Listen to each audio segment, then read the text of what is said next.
Welcome to Dusky Lore. Close your eyes, dim the lights, and listen closely as the shadows begin to speak. Story 1. The doctors say I suffer from severe post-traumatic stress disorder, but that does not explain the 7 days missing from my memory, or why I woke up 40 miles from where I had started, with wounds that should not exist. My name is Marcus Rivera. I am 29 years old, and for the last 6 years I have worked as a search and rescue coordinator in Great Smoky Mountains National Park. My job is to find people who get lost in these mountains, not to become one of them. What happened to me in October of last year destroyed everything I believed I knew about these wilderness areas. And more importantly, it completely changed what I thought about whatever might be living in the places where we never search.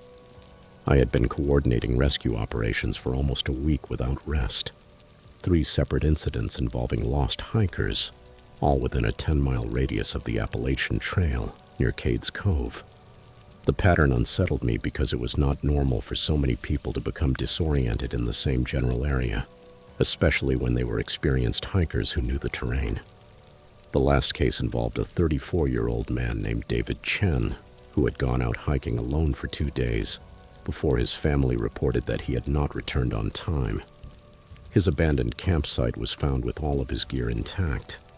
The tent was properly secured and the food was still hanging in a bear bag about 15 feet off the ground. There were no signs of a struggle. There was no blood. There was no clue indicating which direction he might have gone. It was as if he had simply vanished between the moment he set up camp and the following morning. That Thursday morning in late October, I decided to conduct my own search in the area where the 3 disappearances had occurred. I packed my usual emergency gear: GPS unit, radio, first aid kit, and enough provisions for 2 days.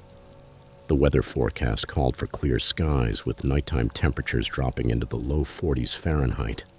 Perfect hiking conditions. I left the ranger station at 6:30 in the morning and drove to the trailhead at Elkmont. My plan was to cover a grid search pattern that would take me through the last known locations of the 3 missing people. The first day of searching went exactly as I expected. I covered approximately 12 miles of difficult terrain, documented several potential hazards, such as loose rock formations and unstable creek crossings, and sent status reports by radio every 2 hours, exactly as department protocol required. I found nothing unusual, except for what appeared to be an old hunting stand about 3 miles off the main trail. It was built with natural materials and so well camouflaged that I almost did not see it. The construction was professional, with properly angled supports and protection from the weather, suggesting that someone had invested considerable time and effort into building it. What struck me as strange was its location. It was deep inside an area where hunting had been prohibited for more than 20 years.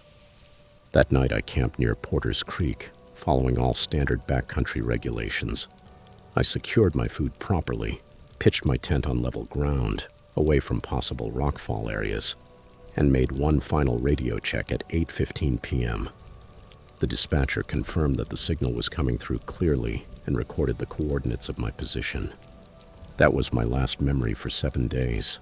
The next thing I remember with any clarity is waking up on a narrow ridge, approximately 40 miles northeast of where I had camped. I was face down on a pile of wet leaves, my head throbbing and my entire body feeling as if I had been hit by a truck. My hiking boots were gone. My jacket was torn in several places. But the most disturbing thing of all was that I was wearing a wool sweater that did not belong to me. It was dark green with a braided knit pattern and at least 2 sizes too large for me. The fabric smelled like wood smoke and something else I could not identify. Something organic, unpleasant.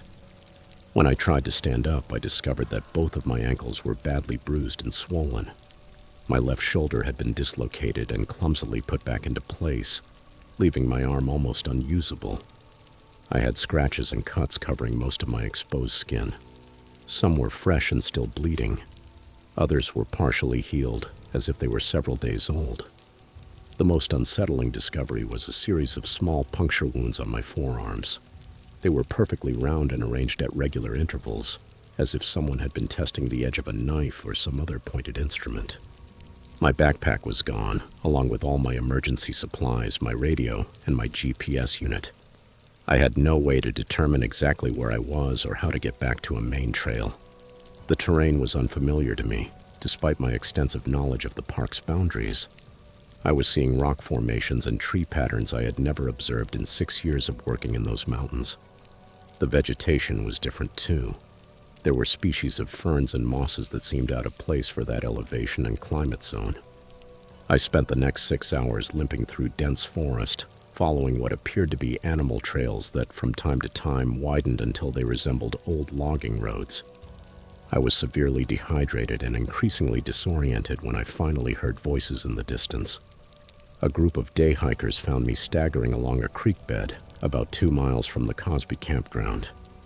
I was wearing that oversized sweater and a pair of canvas pants that were not mine either. They said I looked as if I had been living in the woods for weeks. The paramedics who treated me at the scene documented injuries consistent with prolonged exposure to the elements and physical trauma. My core body temperature was dangerously low. I was so dehydrated that my kidneys were showing signs of stress. The puncture wounds on my arms showed signs of infection, and I had lost nearly 15 pounds. Blood tests revealed traces of a sedative compound the doctors could not identify. It was something plant-based that did not appear in any of their standard reference materials. The most disturbing revelation came while I was being processed at the hospital. According to Park Service records, I had been reported missing on Friday morning when I failed to make my scheduled check-in. A massive search operation had been carried out for 6 days, involving more than 40 people, helicopters, and tracking dogs. They had found my abandoned vehicle at the Elkmont trailhead and had located my campsite exactly where I had left it, but with one crucial difference. My tent had been taken down and packed away, as if I had broken camp normally. My food was no longer hanging in the bear bag, but properly stored inside my backpack, which had been placed neatly beside the ring of stones around the extinguished fire. Search teams had covered every square mile within a 20-mile radius of my last known location. They had followed every trail, checked every shelter, and investigated every possible route I could have taken. No one found a single trace of me, nothing that indicated where I might have gone. According to the incident reports, it was as if I had simply ceased to exist for 7 days before reappearing 40 miles away, dressed in completely different clothing and with injuries that made no medical sense. During my questioning with park investigators, they showed me photographs of the objects that had been left at my campsite. Among my carefully packed gear was a notebook I had never seen before. It had a leather cover and pages filled with handwriting that was definitely not mine.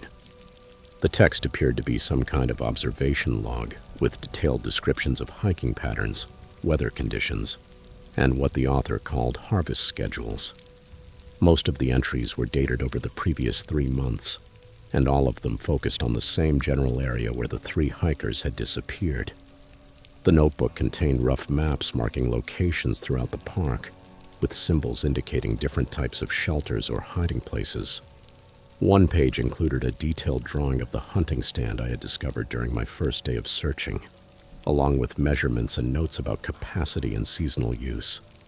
Another page contained a list of names including David Chen and the other 2 missing hikers, with dates and brief descriptions of their physical characteristics and hiking experience levels. The last entry in the notebook was dated the day before my disappearance. It contained a description of my daily search pattern, my radio report schedule, and a disturbingly accurate prediction of where I would camp that night. At the bottom of the page, in different handwriting, someone had written, "This one knows too much, requires long-term storage, useful for future operations." When I asked to examine the notebook more closely, the investigators told me it had been sent to FBI behavioral analysis specialists and was no longer available for review. They classified my case as a medical emergency with a probable head injury that had caused amnesia, even though I showed no signs of traumatic brain injury and my cognitive functions were completely normal. The official incident report recorded my disappearance as a successful search and rescue operation. It did not mention the notebook, the unexplained wounds, or the fact that I had been found wearing someone else's clothes. I returned to work after a month of medical leave, but I was reassigned to office duties and prohibited from participating in field operations. My supervisor said it was temporary, only until I had fully recovered. But from the expression on his face, I could tell he did not expect me to ever be cleared to work in remote areas again. The 3 missing hikers were never found, and their cases were eventually classified as presumed deaths caused by wilderness accidents. I started having nightmares a few weeks after returning to work. It is always the same scenario. I am lying on a wooden floor in complete darkness, unable to move, while voices above me talk about logistics and timing. Sometimes I can smell that wood smoke and the organic odor from the sweater. Sometimes I feel them making those puncture wounds one by one, while someone takes notes. I wake up with my heart racing and with the absolute certainty that whatever happened to me during those 7 lost days is still happening to other people. 3 months after my incident, another experienced hiker disappeared in the same general area. This time it was a woman named Jennifer Walsh, a 31-year-old nurse from Knoxville who had gone out hiking alone for the weekend. Her campsite was found in perfect condition, with all of her gear properly stored and her tent taken down, as if she had packed it normally. Search teams found no trace of her, and after 2 weeks, her case was classified the same way as the others. I filed a formal request to review all missing persons cases in the park from the last 5 years. My request was denied. I was told that the information was not relevant to my current duties and that my insistence on those cases was interfering with my ability to effectively perform my assigned tasks. 2 weeks later, I was placed on administrative leave while awaiting a psychological evaluation. I am sharing this story now because I believe someone is systematically hunting people in these mountains, and the Park Service either does not want to acknowledge the pattern, or it knows what is happening and has decided to cover it up. Those 7 missing days haunt me every night, not only because I cannot remember what happened, but because I am terrified of the possibility that I might remember it one day. And I am completely certain that the facility or operation where I was held is still out there, still active, still taking people who will never be found. The Appalachian Trail stretches for more than 2,000 miles through some of the most remote wilderness areas in North America. If someone wanted to make people disappear forever, they could not ask for a better hunting ground.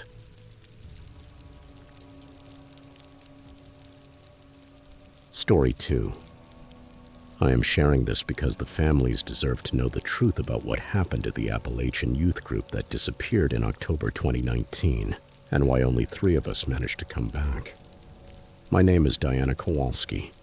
I am 34 years old, and I was working as an environmental scientist for the Pennsylvania Department of Conservation when I volunteered to lead what was supposed to be an educational hiking expedition for at-risk teenagers from Pittsburgh.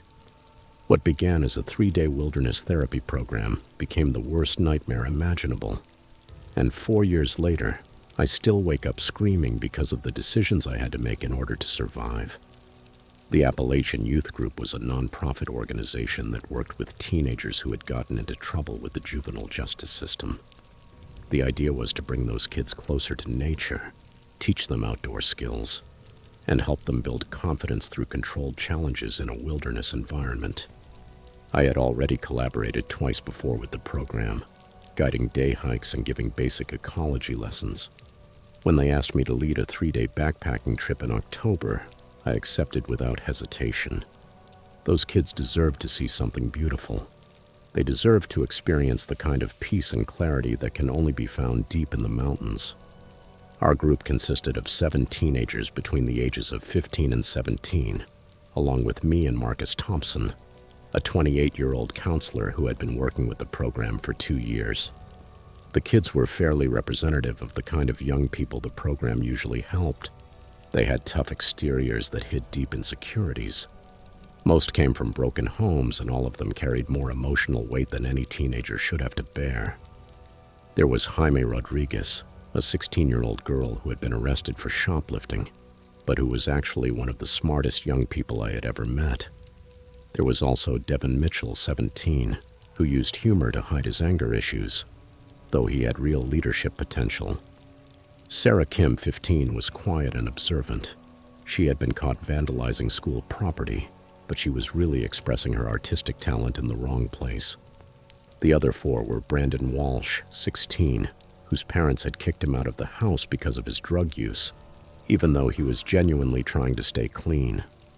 Ashley Johnson, 17, had been through 3 different foster homes and had serious trouble trusting authority figures. Michael Torres, 15, had been suspended for fighting, though in reality he had been defending younger kids from bullies. And finally there was Tyler Brown, 16, who had been stealing cars, but possessed an extraordinary mechanical gift and could repair practically anything with an engine. Despite their different legal problems, they were good kids. They had just never been given a real chance to get ahead. We began our hike on a Friday morning in mid-October from a trailhead in Monongah National Forest. Our plan was to follow a well-marked section of the Appalachian Trail south for about 8 miles before setting up a base camp in a designated wilderness area. The weather forecast called for partly cloudy skies with temperatures in the 60s Fahrenheit during the day and in the 40s at night. Ideal conditions for backpacking. The kids were excited, although they tried not to show it. They joked about survival shows and asked whether we would have to eat insects if we got lost. The first day went exactly according to plan. We covered the planned distance. The teenagers worked well together, helping one another with the heavy backpacks and the difficult stretches of terrain. We set up camp in a beautiful meadow surrounded by oaks and maples colored with the rich shades of autumn. Marcus had brought his guitar, and we spent the evening around the campfire sharing stories and teaching the kids basic survival skills, such as reading topographic maps and identifying edible plants. Everyone seemed to be genuinely enjoying themselves, and I remember thinking that this was exactly why programs like that were so important. The storm arrived on Saturday morning without any warning.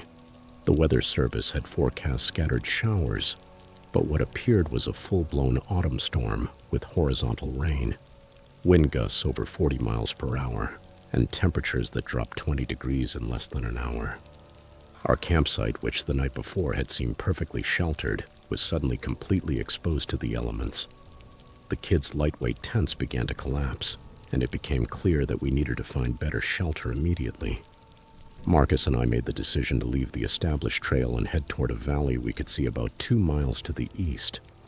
The terrain there appeared more protected, and we thought we might be able to wait out the worst of the storm.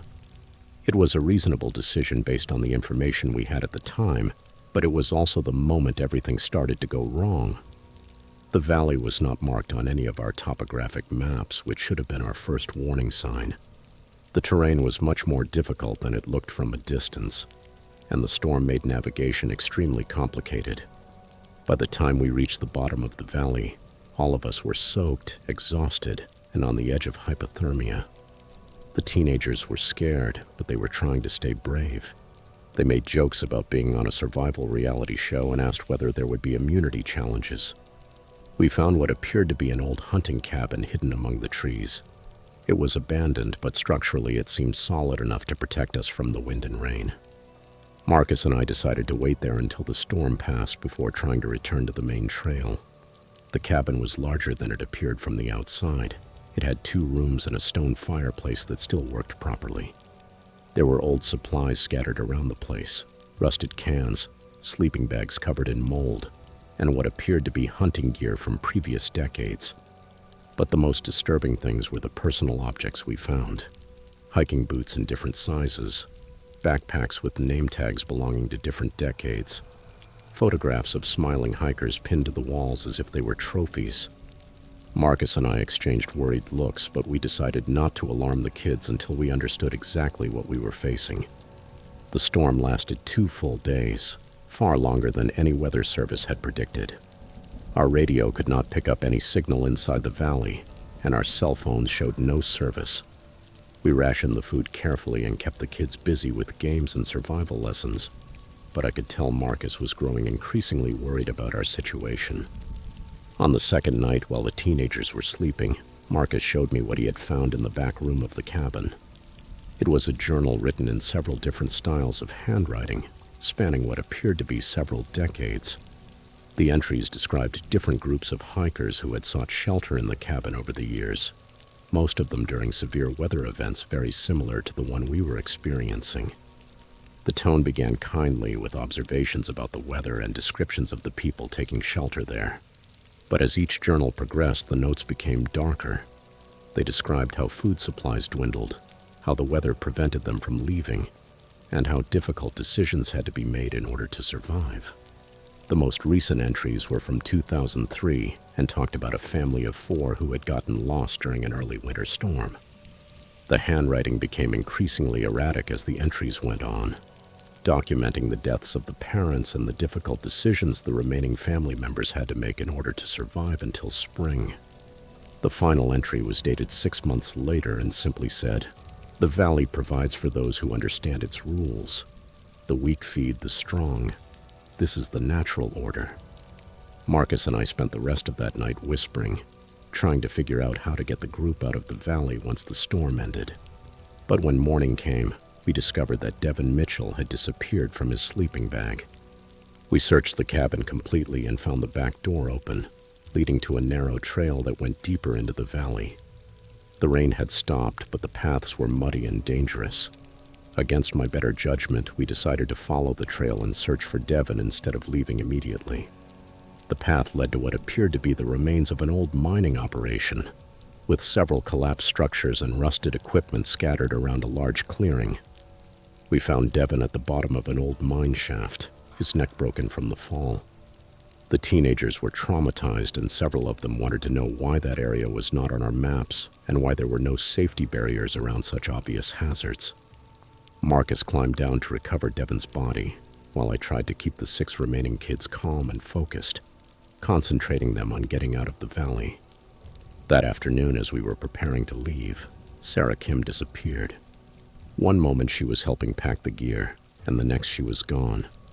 We found her backpack beside the creek, but there were no signs of a struggle, and no indication of which direction she might have gone. Brandon Walsh volunteered to search the area around the mining structures, while the rest of us followed the creek downstream. We never found Brandon either. By the 4th day, our food supplies were nearly gone, and I was beginning to understand why the journal entries had become so dark. The valley seemed designed to trap people. It had steep walls on every side and no clear exit routes. Every trail we followed ended in a dead end or led us back to the cabin. The teenagers were beginning to panic, and Marcus was showing signs of severe stress. When Ashley Johnson disappeared that night, I understood that something was systematically eliminating the members of our group. The next morning, Marcus suggested that we needed to start making hard decisions about food rationing and survival priorities. He said that some of us were stronger and more likely to survive than others, and that we had to be realistic about our situation. When I saw the look in his eyes, I knew he had read more of that journal than he had told me. That night, I stayed awake and watched him closely. Around midnight, I saw him slip something into Tyler Brown's water bottle. That was when I understood that the journal had not been written by trapped hikers making desperate decisions in order to survive. It had been written by someone who deliberately trapped people in the valley and documented their systematic elimination. Marcus had been chosen by whoever controlled that place, just as others had been chosen before him. The valley was not holding us by accident. It was being used as a hunting preserve, where human predators could test their skills against groups of victims unable to escape. I killed Marcus Thompson with a rock while he slept, crushing his skull to stop him from drugging any more teenagers. By then, Jaime Rodriguez and Michael Torres were the only kids still alive. I told them we were leaving the valley that very morning, no matter what it cost. We followed the creek upstream until we found a route up the valley wall. It was steep, but it could be climbed. It took us 6 hours to reach the rim, but we made it out. The official report classified the incident as a tragic hiking accident caused by severe weather and difficult terrain. 5 teenagers and 1 adult counselor died from exposure and falls in an unmapped wilderness area. I was praised for saving 2 lives under impossible circumstances. The valley was never investigated, and I was told the terrain was too dangerous for recovery operations. I resigned from my job with the state and moved to Oregon, where I work as an independent environmental consultant. But I still have nightmares about that journal, and about the revelation that there are places in our wilderness areas where human monsters take advantage of isolation to hunt other human beings for sport. And sometimes I wonder how many other valleys like that exist in the remote sections of the Appalachian Trail, waiting for the next group of victims to seek shelter from a storm.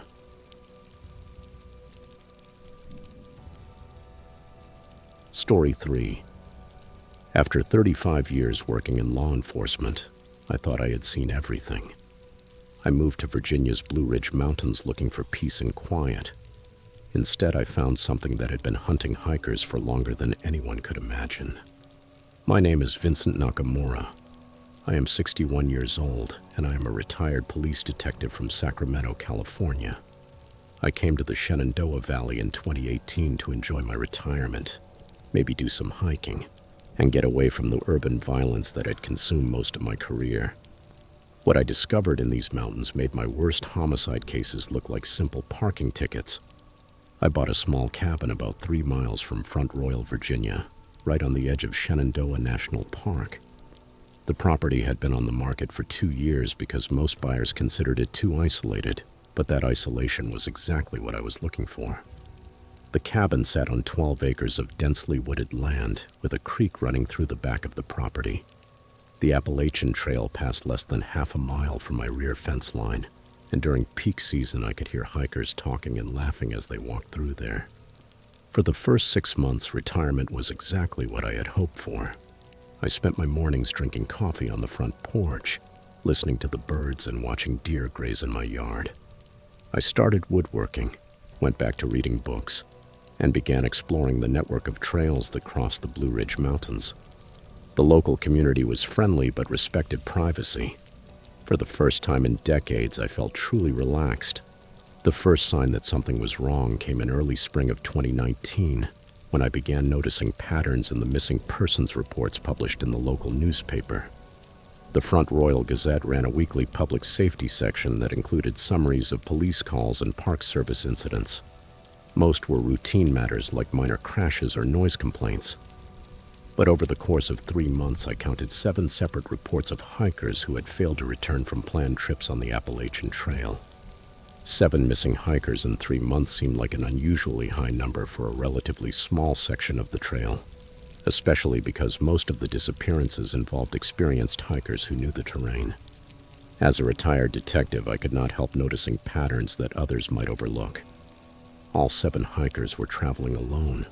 All 7 were reported missing on weekdays, when trail traffic was relatively low. And all 7 had last been seen along roughly the same 10-mile stretch of trail, an area that crossed some of the most remote parts of the park. I started keeping my own file on those disappearances. I clipped newspaper articles and searched for additional information through contacts I still had in law enforcement. What I discovered made every instinct I had start screaming. The Park Service had carried out extensive search operations for each missing hiker, involving helicopters, tracking dogs, and dozens of trained people. Despite covering thousands of acres and following every possible route, they had found no trace of any of the missing people. No abandoned gear, no clothing, no human remains. 7 experienced hikers had simply vanished without leaving behind any evidence of what had happened to them. The breakthrough came in May 2019, when I was hiking a section of the Appalachian Trail myself, and decided to explore some side trails that branched off into deeper areas of the forest. About 4 miles from the main trail, I discovered what appeared to be a hunting camp hidden in a narrow valley, completely concealed from any established hiking route. The camp was made up of several permanent structures built from natural materials, including a large cabin, what appeared to be storage buildings, and a series of smaller outbuildings I could not immediately identify.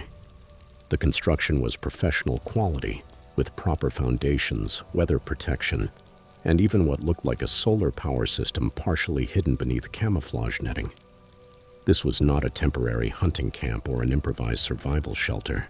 Someone had invested a considerable amount of time, money, and effort into creating a permanent facility deep inside a protected wilderness area where no kind of development was supposed to exist. I observed the camp from a hidden position for several hours, using binoculars to document the layout of the place and look for signs of recent occupation. The site appeared deserted, but there was something about it that felt wrong in a way that activated every instinct I had developed over 3 decades of police work. The outbuildings were arranged in a defensive pattern, with clear lines of sight in every direction and multiple escape routes through the surrounding forest. That was the kind of layout one would expect to find in a military compound or a drug operation, not a hunting camp. When I was sure no one was nearby, I moved closer to investigate. The main cabin was not locked, and what I found inside chilled my blood. The interior was organized like a command center, with topographic maps covering an entire wall. They were marked with colored pins and notes written in tight, precise handwriting. The map showed the entire Appalachian Trail corridor through Virginia, with detailed annotations about hiking patterns, seasonal traffic, and what appeared to be optimal locations for intercepting solo hikers. One wall contained dozens of photographs, all showing hikers in different sections of the trail. The photos had been taken with a telephoto lens from hidden positions, and each one was labeled with the date, time, and a detailed physical description of the person photographed. Some images showed the same hikers over several days, as if someone had been following their progress along the trail and documenting their movements. Many of the faces in those photographs matched the missing persons reports I had collected from the local newspapers. The most disturbing discovery was a detailed journal documenting what the author called harvest operations, going back more than 15 years. The entries were written in the same precise handwriting as the map annotations, and they described a systematic program of stalking and capturing solo hikers.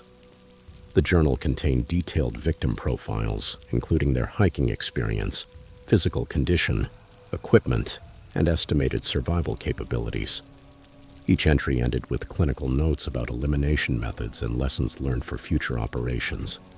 According to the journal, the author had lived in those mountains for more than 2 decades, initially as a survivalist trying to separate himself from civilization. Over time, he had developed what he called a natural management system to control the population of hikers in his territory. He considered himself the guardian of that particular section of forest, responsible for maintaining the proper balance between human intrusion and natural order. Solo hikers who entered his domain without permission became subject to what he called natural selection enforcement.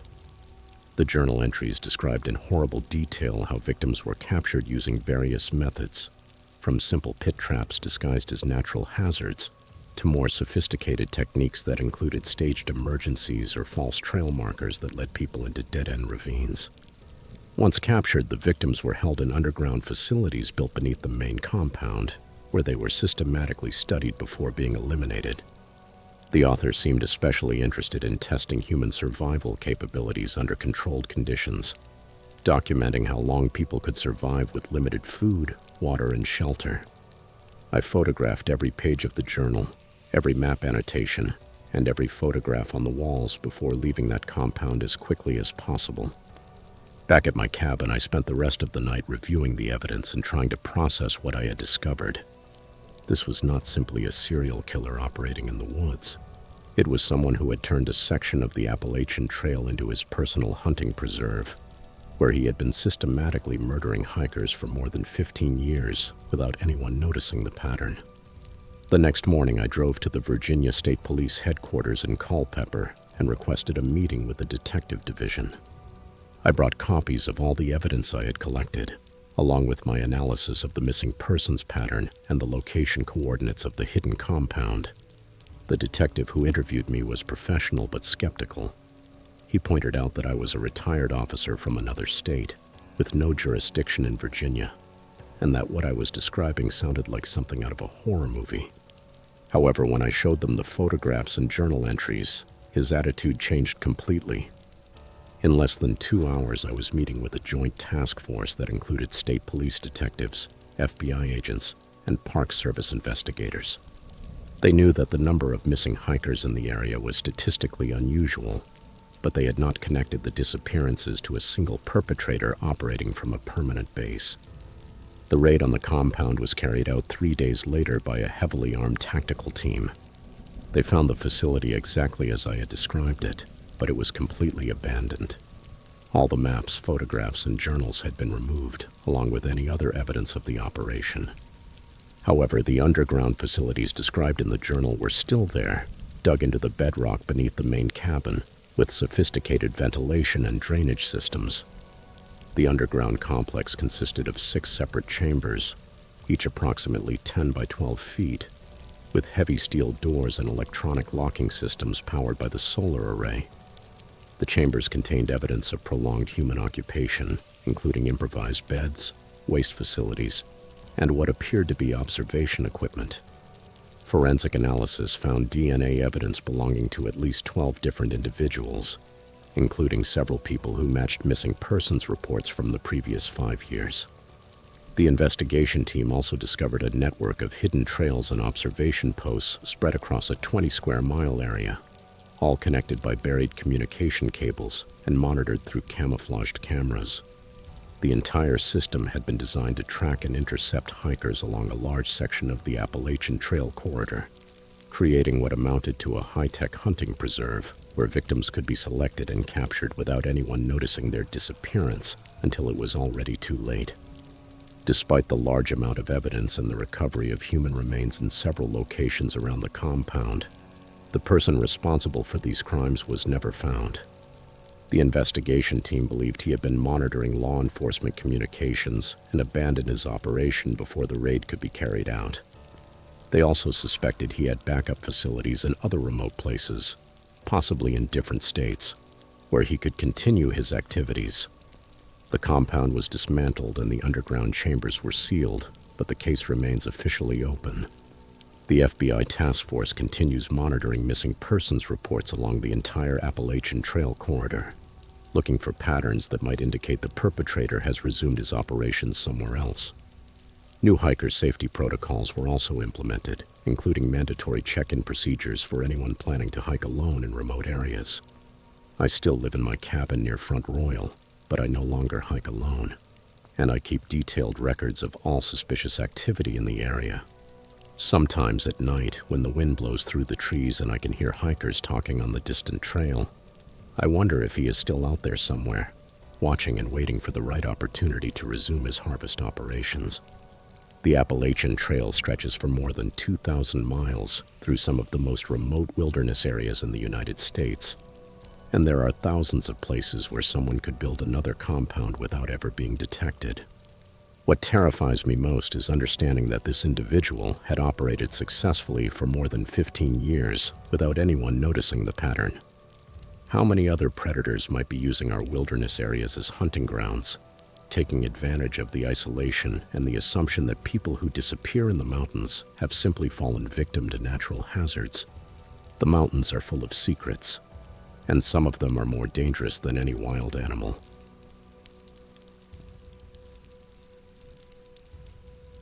Story 4. I opened my Instagram account to document beautiful places all over the United States. The Appalachian Trail was supposed to be content for my adventure series, but I never posted anything about what I found above the fog line, and I never will. My name is Kesha Washington. I am 26 years old, and I was a travel blogger from Atlanta, Georgia, with more than 100,000 followers who trusted me to show them the most impressive outdoor destinations in the country. What happened to me on the Tennessee section of the Appalachian Trail last September convinced me that there are places in our wilderness areas where the normal rules of reality simply do not apply.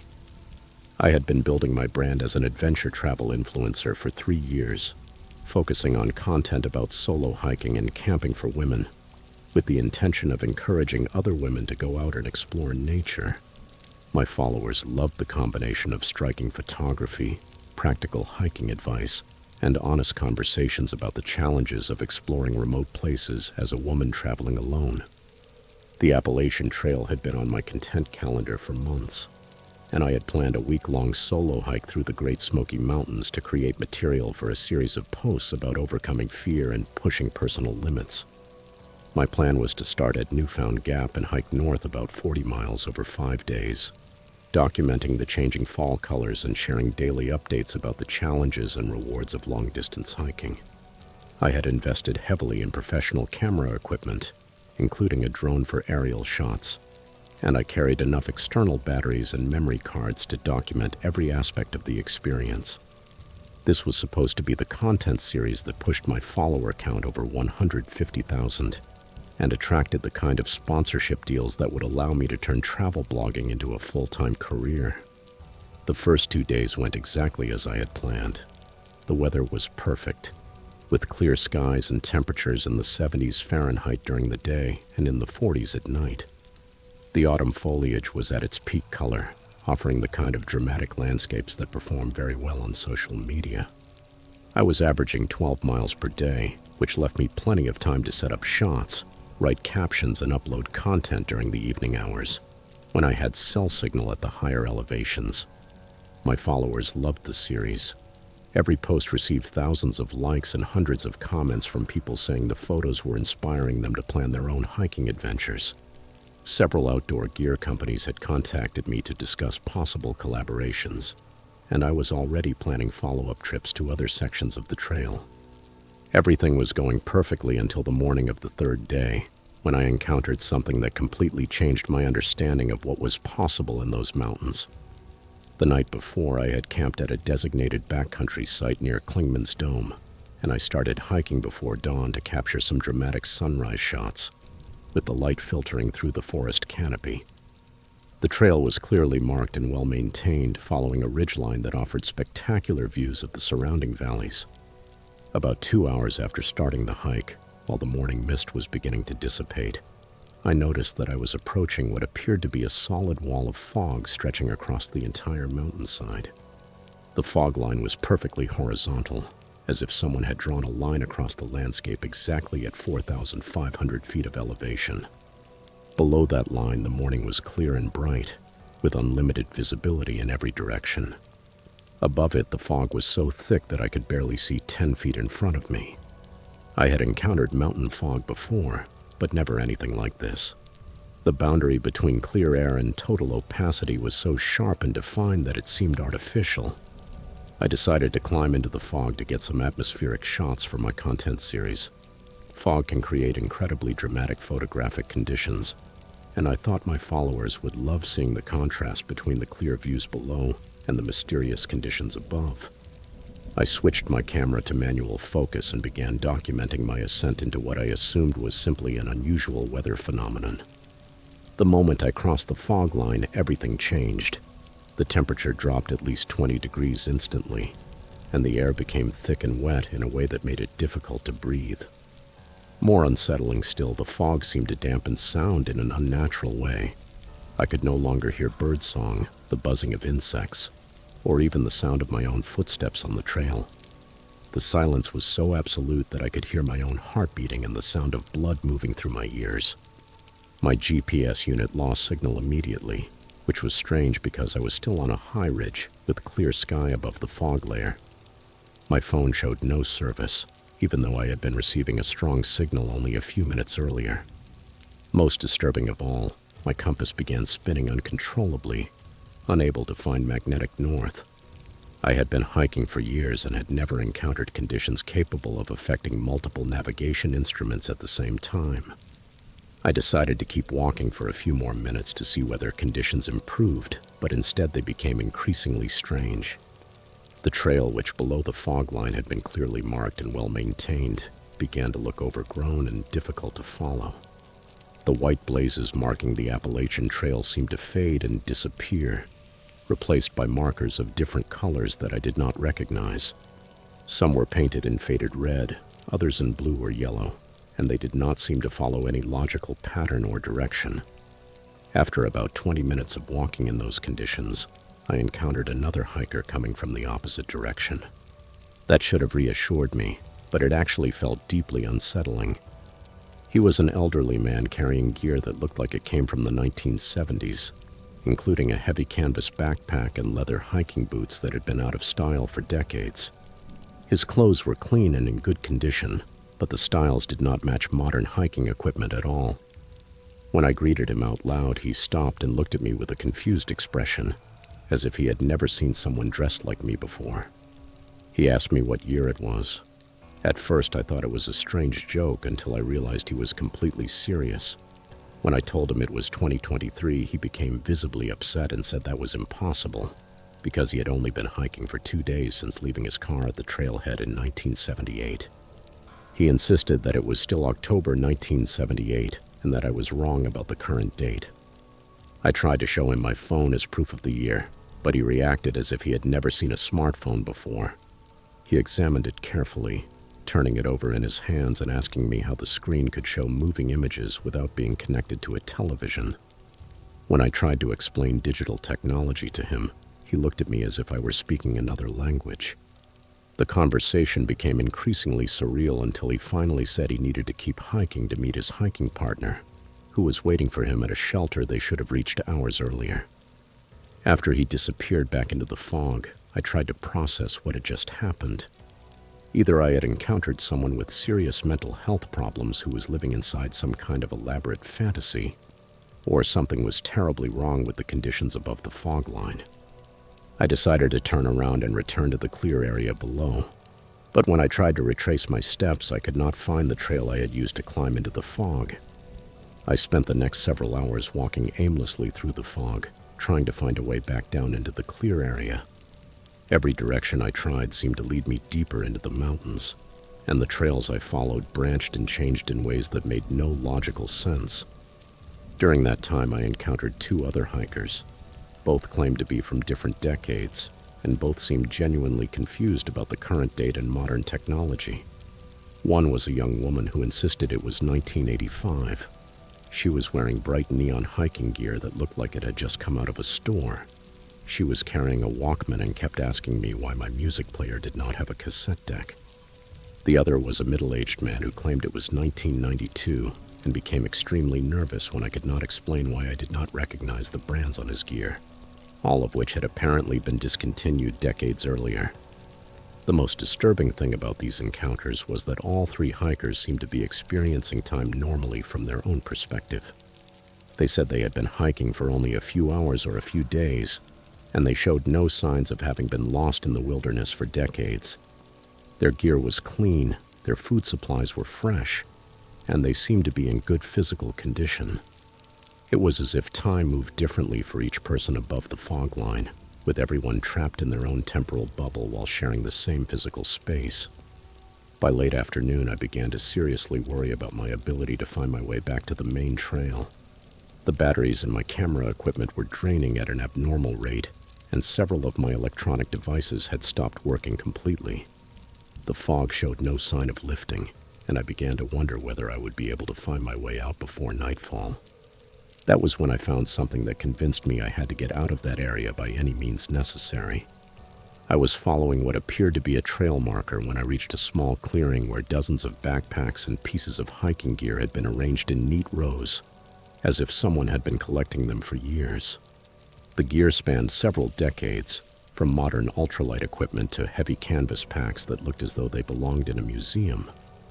Many of the backpacks still contained personal items, driver's licenses with photos of smiling hikers, journals with entries describing Appalachian trail adventures, and photographs of families who were probably still wondering what had happened to their missing loved ones. In the center of the clearing was a notebook similar to a trail register, the kind hikers traditionally signed to record their passage. The entries in that notebook went back to 1962, with thousands of signatures from people who had apparently found that clearing over the last 60 years. The notes were written in dozens of different handwriting styles, but they all described the same experience: getting lost in the fog above a certain elevation, encountering hikers from different time periods, and being unable to find the way back to the main trail. The most recent entry was dated 3 days earlier. It had been written by someone who claimed to have been wandering through the fog for what felt like weeks, although they insisted that their watch showed they had only been hiking for a few hours.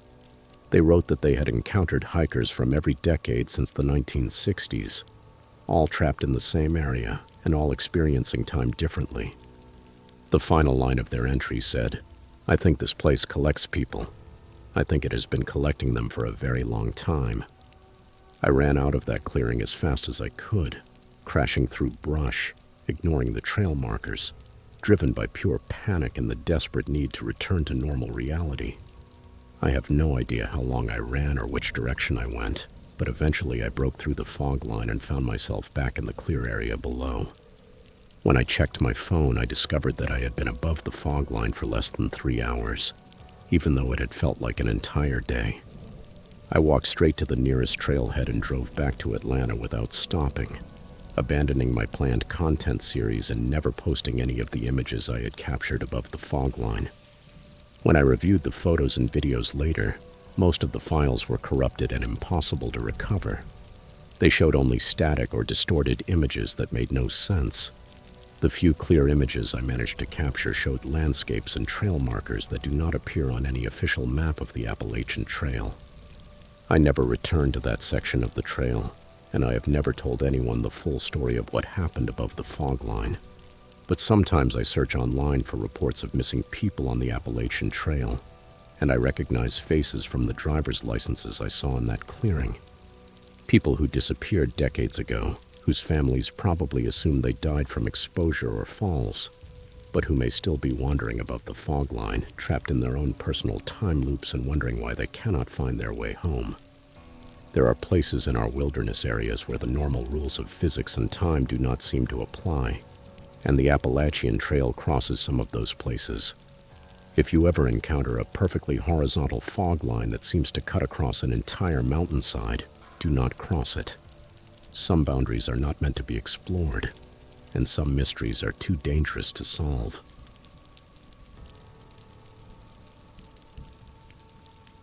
Story 5. I test survival gear for a living, so when the blizzard came in March, I was not worried. I knew about the old Civilian Conservation Corps shelter. What I did not know was that someone else was already living there, and he had no intention of sharing it. My name is Tyler Brennan. I am 31 years old, and I work as a gear tester for outdoor activities at Wilderness Tech Solutions, a company based in Denver, Colorado. My job requires pushing equipment to its limits in some of the harshest conditions nature can offer. From desert heat to Arctic cold, I have spent nights in temperatures that would kill most people, testing gear designed to save lives in emergency situations. Last March, I was conducting a week-long evaluation of new winter survival equipment in the Allegheny Mountains of Pennsylvania. The assignment consisted of testing a new line of emergency shelters and cold weather gear by spending several nights in old Civilian Conservation Corps shelters, scattered throughout remote sections of the Appalachian Trail. These stone structures were built during the Great Depression by work crews who dug them into hillsides and constructed them to withstand generations. Most hikers avoid them nowadays because they are associated with ghost stories and urban legends, but they offer perfect conditions for testing how modern equipment performs inside primitive shelters. The weather forecast called for a moderate winter storm, exactly the kind of conditions I needed to properly evaluate the gear. I planned to spend 3 nights in different Civilian Conservation Corps shelters, documenting the performance of the material in temperatures ranging from the 20s to -10 degrees Fahrenheit. The shelter I had chosen for the second night was located about 8 miles from the main trail, accessible only by an unmarked path that required GPS navigation to find. The blizzard arrived 6 hours earlier than expected, and with an intensity that made the forecast seem like a joke. What was supposed to be between 4 and 6 inches of snow turned into 18 inches, accompanied by wind gusts over 50 miles per hour. By mid-afternoon, I was hiking in conditions that would have been dangerous even with a full rescue team on standby. Visibility dropped to less than 10 feet, and the temperature plunged from 20 degrees to -5 in less than 2 hours. I reached the Civilian Conservation Corps shelter just as the storm was reaching its peak intensity, and I felt relieved to find the heavy wooden door partially open. I pushed my way inside and immediately noticed the difference in temperature. The shelter was built from precisely fitted fieldstone, with a sloped roof designed to shed snow and channel the wind around the structure, instead of letting it cut through the interior. Inside, there was a single room approximately 12 by 16 feet, with stone benches built into the walls and a small fireplace in one corner that still had a functioning flue. The first thing that caught my attention was that someone had been using the shelter recently. There was a neat stack of dry firewood beside the entrance, much more than any casual hiker would have carried in. On one of the stone benches was a thick folded wool blanket, along with a metal cup and a wooden bowl that appeared to be hand-carved. But the most revealing details were the fresh ashes in the fireplace and the faint smell of wood smoke, signs that a fire had been burning there only a few hours earlier. I called out to announce my presence, but I received no answer except the echo of my own voice bouncing off the stone walls. Assuming the occupant had gone out to check traps or gather firewood, I placed my gear on the opposite side of the shelter and began setting up my testing instruments. I started a small fire using some of the available wood, thinking I could replace it or compensate the owner when he returned. The shelter warmed quickly, and I spent the evening documenting how my equipment performed inside that controlled environment. The new sleeping bag effectively maintained core body temperature, and the emergency shelter components worked exactly as expected. I was satisfied with the test results and expected to complete the evaluation over the next 2 days. Around midnight, I was awakened by the sound of heavy footsteps crunching across the snow outside. I grabbed my headlamp and opened the door cautiously, aiming the beam of light into the storm. A figure emerged from the swirling snow. It was a man of average height, dressed in several layers of wool clothing, carrying what appeared to be several dead rabbits slung over his shoulder. His face was almost completely hidden by a thick beard and a knitted cap pulled down almost to his eyes. He introduced himself simply as Eli and explained that the shelter had been his home for the last 3 winters. He was polite but distrustful. He made it clear that he was not used to sharing his space with strangers. However, he acknowledged that the storm was too dangerous for anyone to continue traveling and agreed to let me stay that night, as long as I respected his territorial boundaries and did not interfere with his survival routines. Eli was clearly an experienced woodsman who had been living off the land for quite some time. He skinned and prepared the rabbits with practiced efficiency, using tools he had obviously made himself.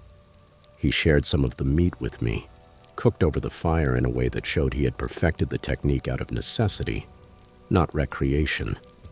His knowledge of the mountains was extensive, and he seemed to know every trail, creek, and landmark within a 20-mile radius.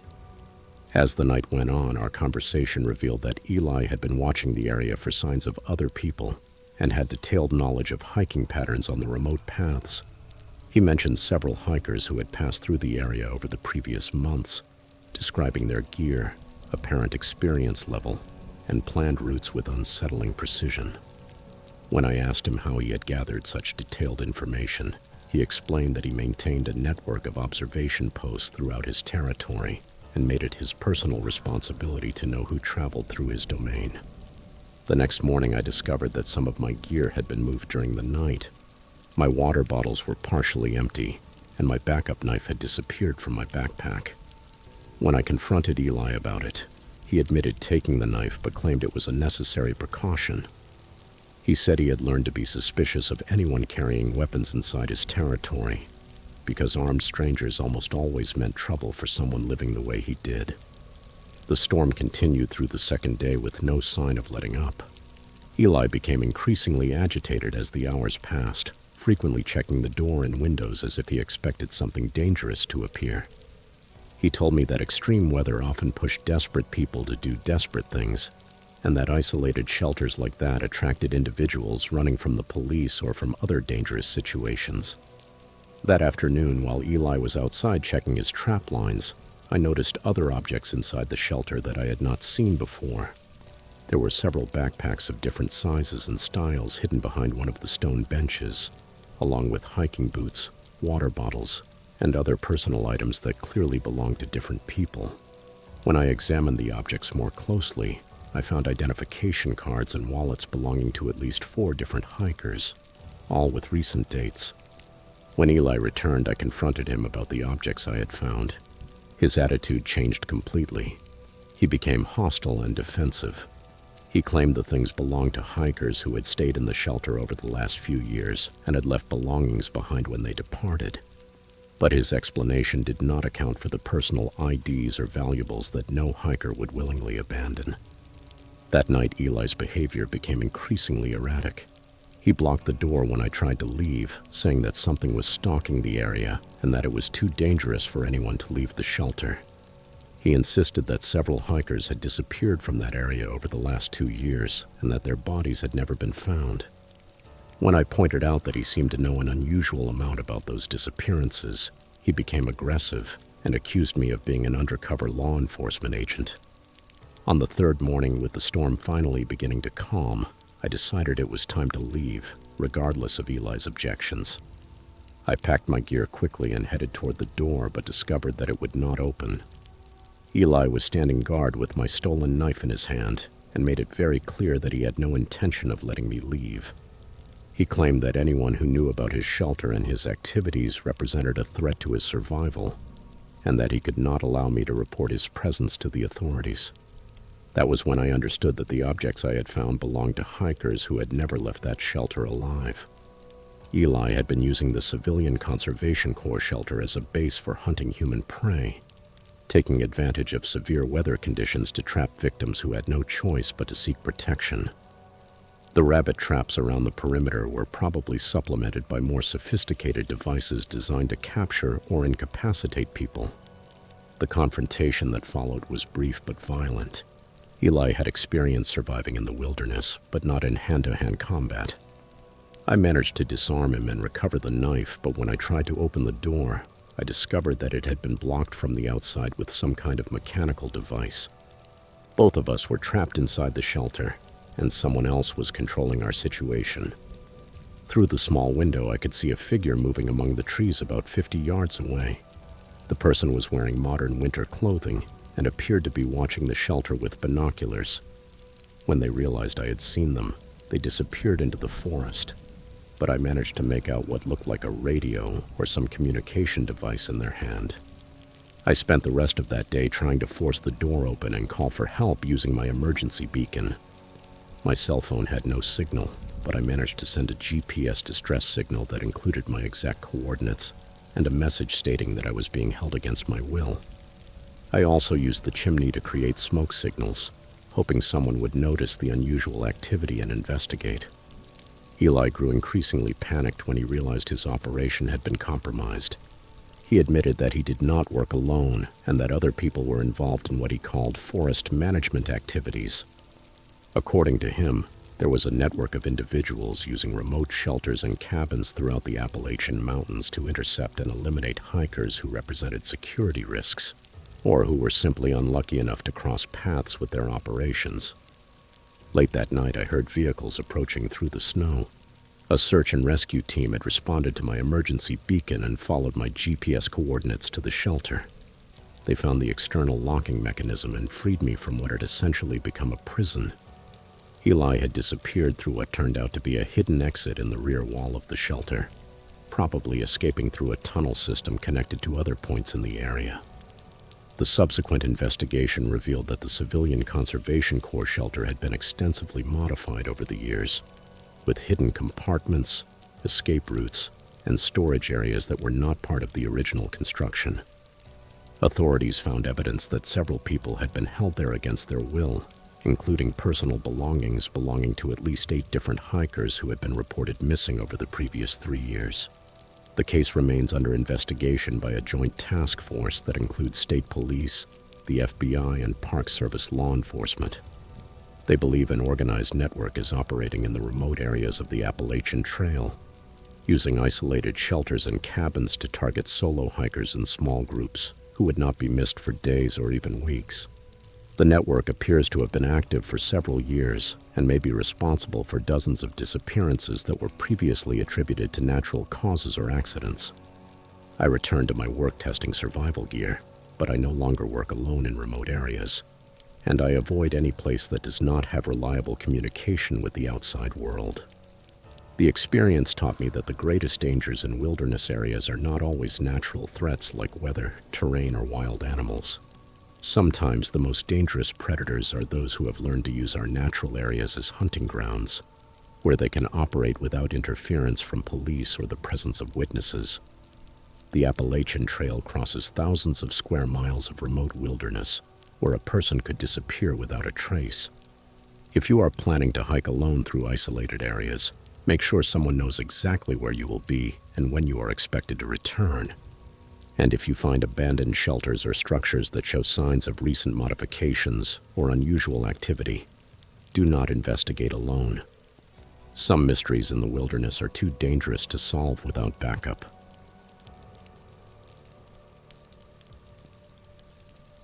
Story 6. I came to the Appalachians to study how sound travels through mountain valleys. My grant was intended to investigate natural acoustics. Instead, I discovered that some sounds in these mountains are not natural at all. My name is Amara Okafor. I am 38 years old, and I am an acoustic researcher specializing in environmental soundscapes at the University of Texas at Austin. I received a grant from the National Science Foundation to conduct a comprehensive study on acoustic phenomena in mountainous terrain, focused specifically on how complex topography affects sound transmission and creates unique auditory environments. The location I selected for my research was a remote valley in the Allegheny Mountains of Pennsylvania, approximately 15 miles from the nearest marked trail. The valley was perfect for my study because it was completely enclosed by steep ridgelines that created natural amphitheater conditions. That allowed me to document how sound waves bounced between different elevations and how various geological features influenced acoustic properties. I set up a field research station at the bottom of the valley, equipped with sensitive recording instruments, computerized analysis systems, and a network of remote microphones placed throughout the area. During the first 4 months, my research progressed exactly as planned. I documented the valley's natural soundscape across different seasons, recording everything from birdsong at dawn to the subtle sounds of nocturnal animals moving through the underbrush. I conducted controlled experiments using calibrated speakers placed at different elevations, measuring how sound intensity decreased with distance and how different frequencies were absorbed or reflected by the surrounding terrain. The data I was collecting was exactly what I needed to complete my research project and potentially secure additional funding for future studies.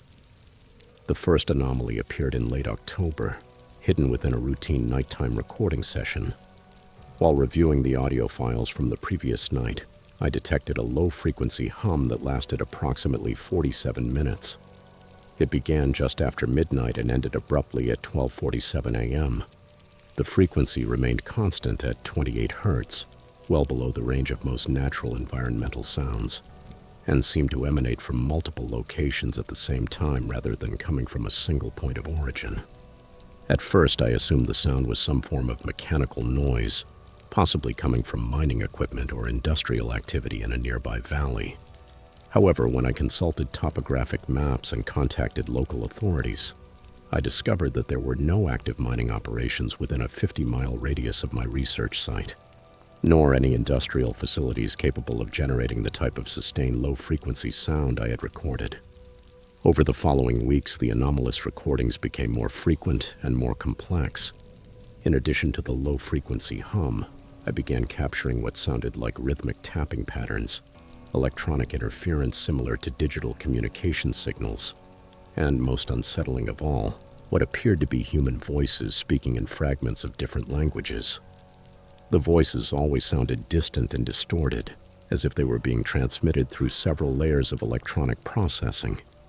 But they were clearly articulating words and phrases in English, Spanish, German, and what might have been Russian or some Eastern European language. The pattern that emerged was deeply disturbing.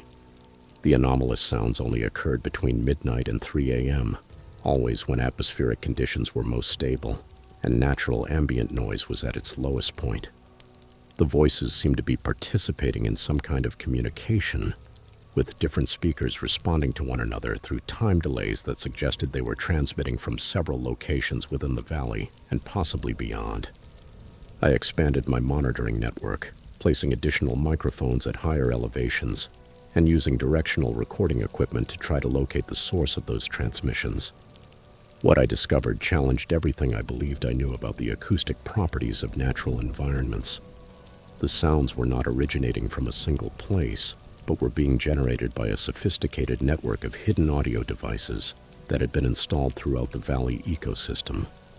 My breakthrough came during a systematic survey of the valley's eastern ridge, where my equipment had consistently detected the strongest signal sources. Camouflaged among the natural vegetation, I found a series of small electronic devices mounted on tree trunks, approximately 8 feet above ground level. Each device was roughly the size of a paperback book. They operated on solar panels almost invisible among the leaves and were connected to one another by thin cables buried just beneath the surface of the ground.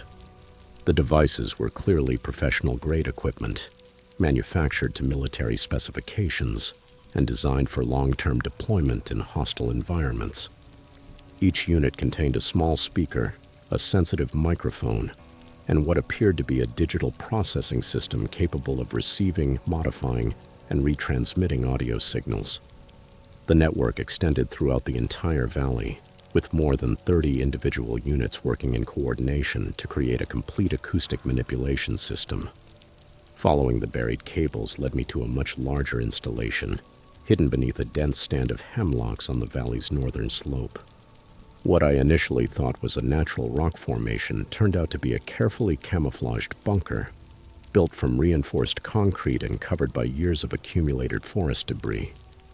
The entrance was disguised behind a section of artificial rock that opened on hidden hinges when I accidentally activated a pressure switch while examining what I believed was natural stone. The interior of the bunker was a sophisticated command center with rows of computers, audio processing equipment, and monitoring systems that were actively recording and analyzing acoustic data from across the Appalachian region. Several screens displayed real-time audio waveforms from hundreds of remote monitoring stations, creating a complete map of sound activity across thousands of square miles of wilderness. The installation was clearly designed for long-term operation, with its own power generation system, climate control, and sleeping quarters for at least 4 people. According to the documentation I found inside the facility, this was one node within a larger network called Project Resonance, which had been conducting acoustic surveillance and psychological manipulation experiments in remote wilderness areas for more than 8 years. The project appeared to be testing the effectiveness of infrasound, subsonic frequencies, and artificially generated audio phenomena to induce disorientation, paranoia, and other psychological responses in human subjects who encountered modified soundscapes.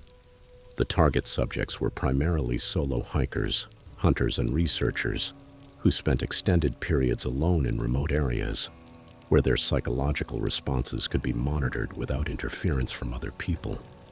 The project documented how different types of acoustic manipulation affected decision-making, spatial orientation, and emotional stability. Some experiments involved playing recorded voices in foreign languages to provoke paranoia related to foreign surveillance. Others used subsonic frequencies capable of causing sensations of unease or terror without the subject being consciously aware of hearing anything unusual. The most disturbing elements were the psychological profiles of individual subjects who had been monitored during multiple visits to the affected areas. The files contained detailed behavioral evaluations of hundreds of people, including hikers who had reported strange experiences, paranormal encounters, or inexplicable feelings of being watched while camping in supposedly isolated areas. The project had been systematically manipulating the acoustic environment of those places to study how environmental stressors affected human psychology and decision-making under survival conditions. My own research had unknowingly made me one of their experimental subjects. The facility contained a complete file on my activities, including copies of my grant application, photographs of my camp taken from hidden cameras, and detailed analyses of my behavior patterns during the 4 months I had been working in the valley. They had been using my presence to test how a trained scientist would respond to increasingly obvious anomalies in what should have been a natural environment. The psychological effects began almost immediately after I discovered the facility.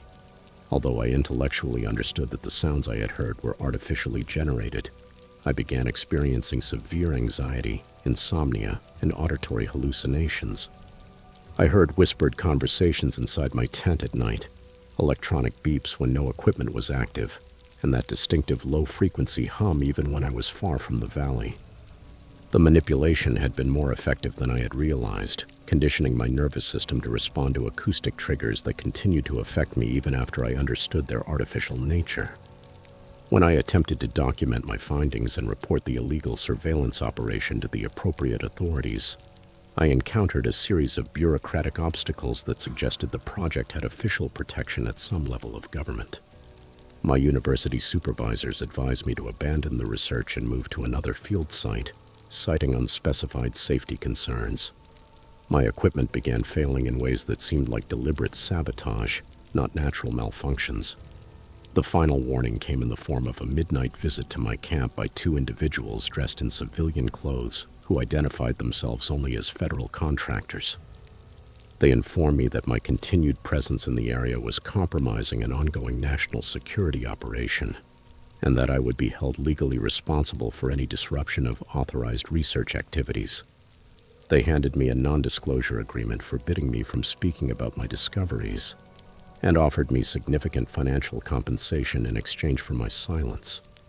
I signed the agreement and left Pennsylvania the next morning. But the experience completely changed my understanding of how our wilderness areas are being used by government agencies and private contractors.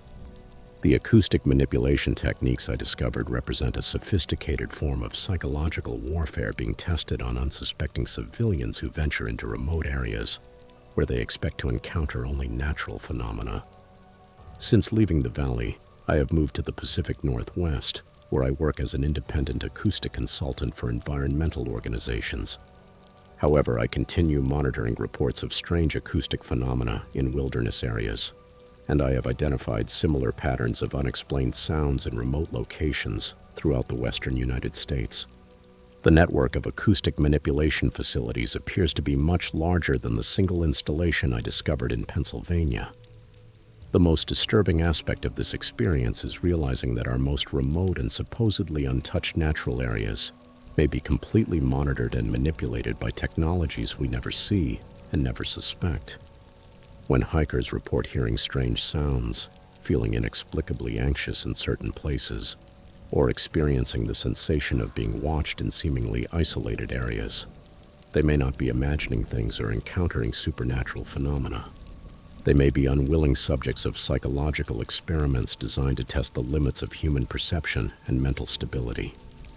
If you spend time hiking in remote wilderness areas, pay attention to sounds that seem out of place, or that generate emotional responses disproportionate to the actual stimulus. Trust your instincts when something feels wrong in the acoustic environment of a specific place.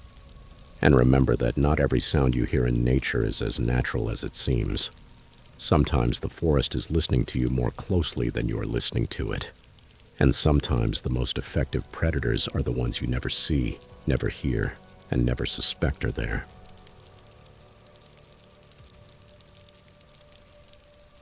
Story 7. My wife's grandfather guided hunters in these Kentucky mountains for 50 years. Her father did it for 30. I was supposed to continue the tradition. After the last hunting season, I will never set foot in those woods again. My name is Jasper Mecklem. I am 42 years old, and I moved here from Montana 15 years ago when I married my wife, Emma, whose family had deep roots in eastern Kentucky. The McClum name may not have been born in these mountains, but I learned every ridge, every creek, and every animal trail as if I had walked them since childhood. When Emma's father passed away in 2018, I inherited his hunting guide business, along with his guide license and 23 years of client relationships. Appalachian Wilderness Guides had been operating in Daniel Boone National Forest since the 1990s, offering hunting expeditions for deer, elk, black bear, and wild turkey. We specialized in multi-day hunts in remote areas, where clients could experience true mountain wilderness while pursuing game in some of the most isolated and difficult terrain in Kentucky.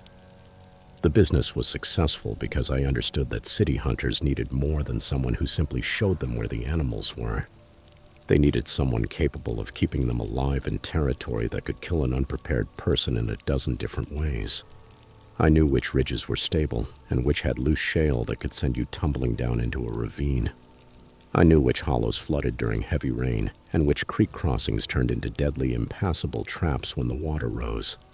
And above all, I knew how to tell the difference between normal forest sounds and sounds that meant something dangerous was moving through your area. Last October, I was hired by a group of 4 hunters from Louisville who wanted to hunt elk in the most remote section of the forest, about 20 miles from the nearest marked trail. The group consisted of 2 married couples in their 40s who had been hunting together for years, but had never attempted a mountain expedition of that difficulty. Marcus and Patricia Chen were experienced deer hunters who wanted to challenge themselves with elk. David and Rebecca Morrison were newer to hunting, but they were in excellent physical condition and eager to learn advanced techniques. We set up base camp in a small clearing surrounded by dense hardwood forest, about 2 miles from a creek that provided fresh water and attracted animals during the early morning hours and at dusk.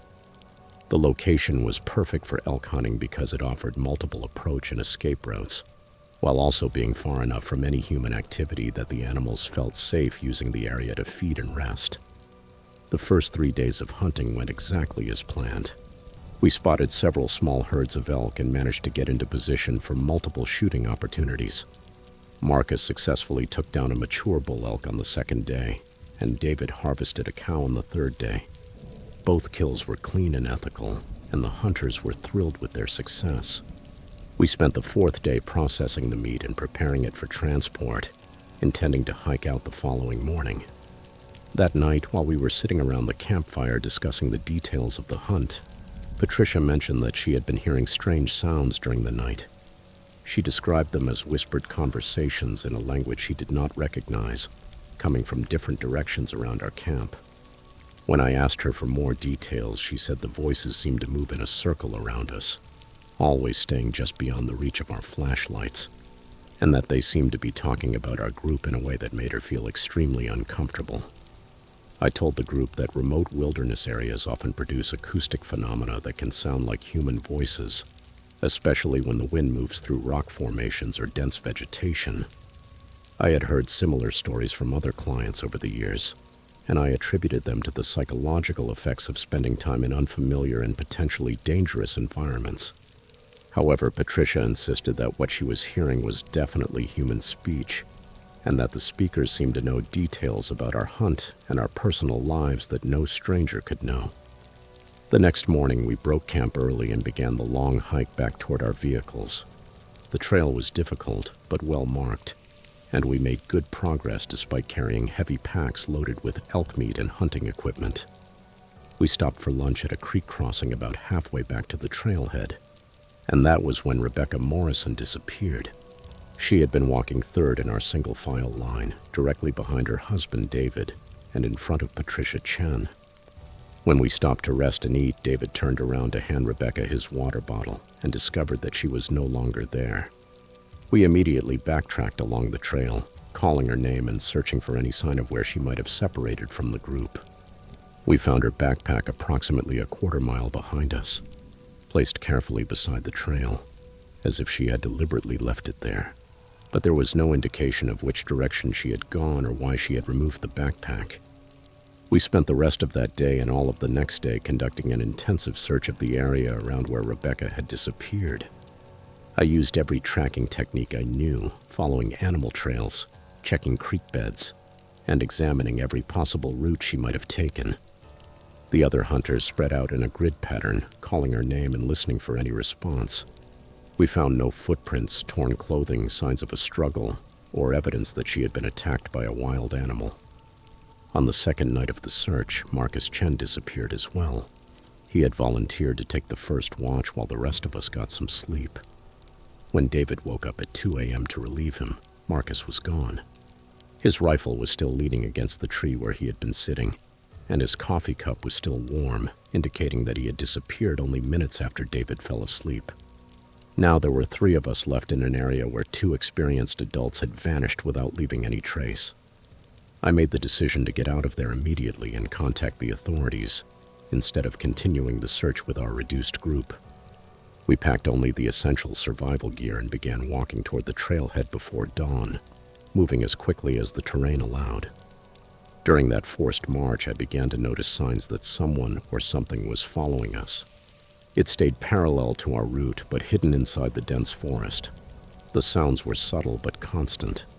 The occasional crack of a branch under a heavy step, the rustle of vegetation moving against the direction of the wind, And most disturbing of all, what sounded like human voices carrying on quiet conversations among the trees around us. The voices were too distant and muffled to make out specific words, but the rhythm and tone were definitely human speech, not animal sounds. We reached the trailhead late that afternoon and immediately contacted the Kentucky State Police, who launched a full search and rescue operation with helicopters, tracking dogs, and more than 40 trained personnel. The search continued for 6 days and covered nearly 50 square miles of mountainous terrain, but no trace of Marcus Chan or Rebecca Morrison was ever found. The official report concluded that both people had probably fallen victim to accidents or animal attacks, and that their bodies had been scattered by scavengers or washed away by recent heavy rains. However, 3 weeks after the official search was suspended, I returned to the area alone to conduct my own investigation. I was convinced that something other than accidents or animal attacks was responsible for the disappearances, and I wanted to examine the area in more detail than had been possible during the emergency operation. What I found during that solo investigation completely changed my understanding of what was happening in those mountains. Hidden in a steep ravine about 3 miles from where Marcus and Rebecca had disappeared, I discovered a large cave system that showed clear signs of human habitation. The caves had been modified with hand-built stone walls, wooden platforms, and crude furniture made from logs and salvaged materials. Even more disturbing were the collections of personal objects that filled several of the cave chambers. There were dozens of backpacks, sleeping bags, hunting rifles, and pieces of camping equipment that clearly belonged to different people and spanned several decades. Many of the objects were arranged in orderly displays, as if someone were maintaining a museum of their victims' belongings. I found driver's licenses, credit cards, and hunting permits with photographs of people I did not recognize, dated as far back as the 1980s. The most terrifying discovery was in the deepest chamber of the cave system, where I found what can only be described as a large-scale identity theft workshop. There were detailed files on hundreds of people, including photocopies of identification documents, handwriting samples, and personal data that could be used to assume someone's identity. The files were organized by physical characteristics such as height, weight, hair color, and facial features, as if someone were cataloging people according to their suitability for impersonation. I also found evidence of sophisticated disguise materials, including facial prosthetics, wigs, and clothing modified to match specific individuals. It became clear that someone was using that remote cave system as a base to capture hikers and hunters, study their identities, and then assume their lives using their personal information and physical appearance. When I examined the files more closely, I found detailed information on Marcus Chan and Rebecca Morrison, including photographs that had been taken during our hunting trip without our knowledge.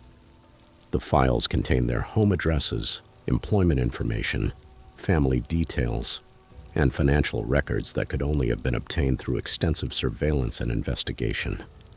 I photographed everything I could and left the cave system as quickly as possible, knowing that whoever was behind those disappearances would probably return soon. When I reported my findings to the state police, they initially treated me as a person of interest in the disappearances, suspecting that I might be involved in some kind of elaborate insurance fraud. It took weeks of investigation and corroboration before they accepted that I had discovered evidence of a much larger criminal operation. The subsequent investigation revealed that the cave system had been used as a base for identity theft and murder for more than 20 years. The person responsible was a former military intelligence specialist named William Garrett, who had been declared dead since 2001, but who had actually been living in the mountains and perfecting techniques for stealing identities from people who would not be missed for several days or weeks. Garrett had been systematically targeting solo hikers, small groups of hunters, and researchers working in remote areas. He captured them and used sophisticated interrogation techniques to extract personal information before eliminating them. Then he used their identities to access bank accounts, sell property, and create false documentation that allowed him to assume multiple identities as needed. The arrest and trial of William Garrett became national news as one of the most extensive identity theft and serial murder cases in Kentucky history. The evidence found in the cave system connected him to more than 30 disappearances over 2 decades, including several cases that had been classified as accidental deaths or animal attacks. Marcus Chen and Rebecca Morrison were never found, and I believe their identities are still being used by accomplices who were never identified or captured. The mountains that had been my livelihood and my passion became a reminder of how evil can hide in the most beautiful and seemingly peaceful places. I sold the hunting guide business and returned to Montana, where I now work as a ranch hand and try not to think about the hunters who trusted me to keep them safe in territory I believed I knew. The Kentucky mountains will always hold something more dangerous than bears, venomous snakes, or treacherous terrain. Sometimes the greatest predators are those who have learned to wear the faces and live the lives of their victims.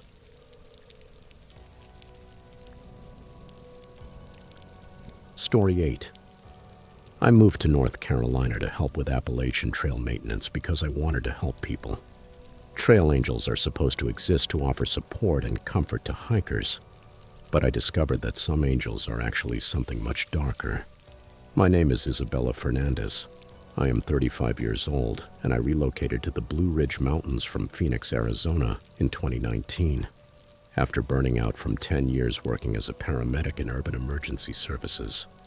I thought working as a trail maintenance coordinator and volunteering as a trail angel would be the perfect way to use my medical skills while finding peace in the nature I had always loved.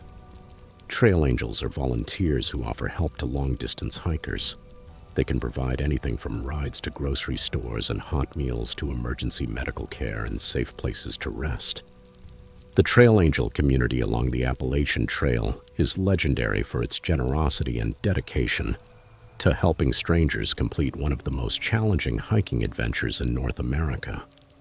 When I moved to North Carolina, I was excited to become part of that tradition of selfless service. I rented a small cabin about 5 miles from the trail in Nantahala National Forest and began volunteering with the Carolina Mountain Club, which coordinates trail maintenance and hiker services throughout the region. My experience as a paramedic made me especially useful for providing medical assistance to hikers dealing with everything from blisters and dehydration to more serious injuries, such as fractures or severe allergic reactions. During the first year, the work was exactly what I had hoped for. I spent my days clearing fallen trees from sections of the trail, repairing damaged bridges and shelters, and maintaining the network of emergency supply caches that offered life-saving resources to hikers in danger. Several times a month, I received calls from other trail angels or park rangers requesting medical assistance for hikers who needed more care than basic first aid could provide. The hiking community was everything I had imagined: supportive, grateful, and full of people who had chosen to challenge themselves in nature instead of pursuing material success in urban environments. I felt like I was finally using my skills to make a real difference in other people's lives, and I was happier than I had been in years. The first sign that something was not right came in early spring of 2020, when I began receiving requests for help that felt slightly strange compared to my previous experiences. Instead of calls from park rangers or trail angels I already knew, I was contacted by people who claimed to represent informal hiker assistance networks I had never heard of. The requests always involved solo hikers who were supposedly in danger in remote locations, far away from the main trail. The people making the requests provided detailed information about the hiker's condition and exact GPS coordinates, but insisted that I come alone because the person was in a fragile psychological state and might be overwhelmed by too many rescuers. They also emphasized that these were unofficial rescues that should not be reported to park authorities, because the hikers were trying to avoid legal complications related to camping without a permit or other minor violations. At first, I assumed those requests came from an underground network of hikers trying to help one another while avoiding bureaucratic trouble with park regulations. I responded to 3 of those calls during March and April, hiking to remote locations with my medical kit to assist hikers who were supposedly suffering from severe dehydration, altitude sickness, or injuries caused by falls. In each case, when I arrived at the given coordinates, I found a hiker who matched the description I had been given and showed the symptoms I had been told to expect. However, there were subtle details in those encounters that made me feel increasingly uncomfortable. The hikers seemed unusually disoriented and confused. They often could not provide clear accounts of how they had been injured or how they had gotten lost. They also carried equipment that was inadequate for the conditions in which they claimed to have been hiking, or that was in much better condition than expected after the hardships they described. Most unsettling of all three insisted on being treated in those remote locations instead of being evacuated to proper medical facilities, even when their conditions seemed to require more advanced care than I could provide in the field. They said they had philosophical objections to traditional medical institutions and claimed they preferred to rely on natural healing methods and help from the hiking community. The pattern became clear during my fourth response call in late April. I was contacted by someone claiming that a hiker in her 20s had fallen from a cliff and was suffering from a possible spinal injury in a location that required a 2-hour hike through dense forest to reach. When I arrived at the coordinates, I found the hiker exactly as described, lying on an improvised stretcher and showing symptoms consistent with serious back trauma. However, while I was performing my medical assessment, I noticed that at least 3 people were watching us from hidden positions around our location. When I shouted to them and asked for their help, they disappeared into the trees without responding. The injured hiker became very agitated when I mentioned seeing other people and insisted that we were completely alone in the area. While treating her injuries, the hiker made several comments that convinced me something was seriously wrong with the situation. She referred to other trail angels who had helped her in recent weeks, describing them in a way that suggested she had been moved between different locations and treated by several people. She also mentioned that they had given her medications that made her feel confused and disoriented. Then she asked me whether the people helping her were really trying to help, or whether they were using her for some other purpose. When I suggested that we needed to evacuate her to a hospital to properly treat her spinal injury, she panicked and begged me not to contact any official authorities. She said the people who had been caring for her had warned her that involving park rangers or medical personnel would have serious legal consequences for everyone involved. She claimed that she and several other hikers were being protected by a network of trail angels that was helping them avoid legal proceedings for various problems they were facing. That was when I understood that I was not responding to legitimate medical emergencies, but that I was being used as part of a system that was holding people against their will under the appearance of providing help. The injured hiker was not the victim of an accident. She was being kept in a weak and dependent state by people who were using her need for medical care to control her movements and decisions. I told the hiker that I needed to return to my vehicle to get additional medical supplies, but instead I walked directly to the nearest point with cell coverage and contacted the North Carolina State Police. I provided them with detailed information about the place where I had found the hiker and described the suspicious circumstances surrounding that supposed rescue operation. When the state police and park rangers went to the location that same night, they found the area completely abandoned. There was evidence that several people had been camping there for an extended period, including temporary shelters, cooking equipment, and medical supplies. But there was no trace of the injured hiker or of the people who had been watching us during my treatment.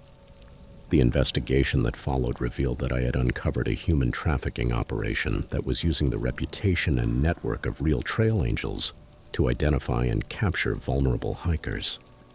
The operation specifically targeted solo hikers who were estranged from their families, had histories of mental health issues, or were traveling under circumstances that made it unlikely they would be reported missing quickly. The traffickers used fake emergency calls to lure legitimate trail angels into remote locations where they could evaluate them as possible victims or as unwitting accomplices. Those who asked too many questions or seemed likely to report suspicious activity were pushed away through intimidation or bureaucratic obstacles. Those who were willing to provide services without asking too many questions were gradually pulled deeper into the operation until they became complicit in the trafficking activities. According to the investigation, the operation had been active for more than 2 years and had managed to traffic at least 12 hikers reported missing across several sections of the Appalachian Trail. The victims were being held in remote facilities throughout the region and used for forced labor, sexual exploitation, or other criminal activities that took advantage of their isolation and their dependence on the captors for basic survival needs. The people running the operation had extensive knowledge of hiking culture, trail angel networks, and wilderness survival techniques, which allowed them to operate effectively in remote areas where law enforcement presence was limited. They had also infiltrated legitimate hiking organizations and online communities, where they gathered information on potential victims and identified trail angels who could be manipulated into providing assistance. Several arrests were made during coordinated raids on suspected trafficking locations in western North Carolina and eastern Tennessee, but many of the victims were never recovered and remain listed as missing persons. The investigation also revealed connections to similar operations in other states along the Appalachian Trail corridor, suggesting that this was part of a much larger criminal network using America's wilderness areas as hunting grounds for human traffickers.